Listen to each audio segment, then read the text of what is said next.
आप मुझे इतना बता दीजिए ना, 24 बच्चे पैदा अगर कोई महिला करेगी, उसकी सेहत के बारे में कोई चिंता करेगा कि नहीं करेगा? मैडम, मैं 24 बच्चे, कल्पना करके देखिए, 24 बच्चे। मैं तो डॉक्टरों के साथ बैठता हूं, मेरे साथ पढ़े लिखे लोग बैठते हैं। वो एक दिन मेरे फादर और हम सफर कर रहे थे, तो एक जब ने कहा प्रिंसिपल साहब, ना तो आज की मर्द में कोई ताकत है कि वो 4, 5, 6 बच्चे पैदा कर ले, ना औरत में ताकत है। ये कुदरत का निजाम है कि वो किसको कितने बच्चे देगा। कोई ये कहे कि मेरे बच्चा हो जाएगा, जिनके बच्चे नहीं पैदा हो रहे, सरकार भी जोर लगा दे तो नहीं बच्चा होता। तो खंडन करिए ना भाई, आप तो इस्लामिक स्कॉलर हैं, आप ये संदेश दीजिए, आप ये संदेश दीजिए, आप पढ़ाइए लिखाइए, लोगों को ये समझाइए, उनको ये मोटिवेट करिए कि भाई आबादी बढ़ाने से कुछ भी हासिल नहीं होगा। मैंने तो कह दिया, आबादी बढ़ाने से कुछ भी हासिल नहीं होता है। शोएब जमी जी, आपने चूंकि खरी खरी कही है, तो शोएब जमी जी अब इसी बात का जवाब देंगे। शोएब जमी जी, 8, 16, 72, 24 सुनने में बड़े फैंसी शब्द ये लग रहे हैं, लेकिन व्यावहारिक तौर पर अगर देखेंगे तो सबसे ज्यादा भुगतेंगी मुस्लिम महिलाएं। हासिल क्या करना चाहते हैं आबादी बढ़ाकर, 24 बच्चे पैदा करके? हाजी खान जी ने तो अभी एक बात कही ना कि राजनीतिक मंचों से दिए गए बयानात और भारतीय जनता पार्टी के नेताओं द्वारा पूर्व में दिए गए इसी तरह के बयानबाजी, चाहे साक्षी महाराज कहते हैं कि हिंदू महिलाओं को ज्यादा बच्चे पैदा करना चाहिए, सर संचालक मोहन भागवत जी द्वारा बच्चे पैदा करने की बात की गई, हिंदू संगठनों द्वारा ज्यादा बच्चा पैदा करने के लिए अपील पर पैसा और इनाम देने की बात की जाती है हर दूसरे रोज तीसरे रोज। तो अगर उस पर यहाँ से कोई महिलाओं की, हमारे हिंदू बहनों की, महिलाओं की सेहत की चिंता अगर करता और उस वक्त उनका खंडन करता तो आपकी बात जायज होती। ना मेरी बात अभी भी जायज है ना शोएब जमी जी, मैं तो उस बात का भी खंडन करती हूँ और मैं तो इस बात का भी खंडन करती हूँ। 3-4 बच्चों के एवज में अगर आप 24 बच्चे पैदा करने की बात करेंगे तो माफ कीजिएगा शोएब जमी जी, आप गलत हैं, और इस सोच को अगर आप बढ़ावा देंगे तो आप गलत हैं शोएब जमी जी।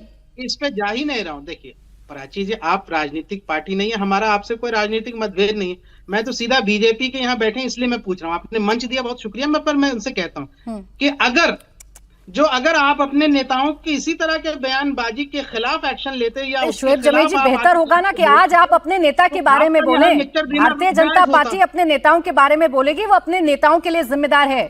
आज तो आप अपने नेता के बारे में बोलें और मेरा एक सवाल का जवाब आप दे दें। आबादी बढ़ाकर कौन सी कौमी मजबूती आप लेकर आना चाहते हैं इस देश में, सिर्फ इतना बता दीजिए।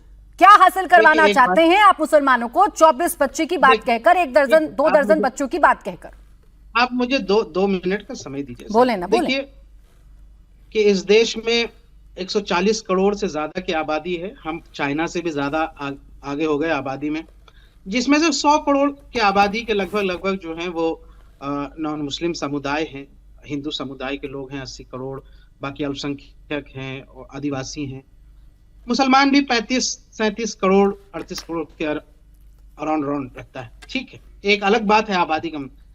अगर यहाँ से ये कहा जाता है कि भाई ज्यादा बच्चे हों तो यहाँ से उसको फौज में भेजो, देश के लिए वो यहाँ से खिदमत करें, पुलिस में जाएं, ये तमाम चीजें भी उन्होंने ये कही अपने बयान में।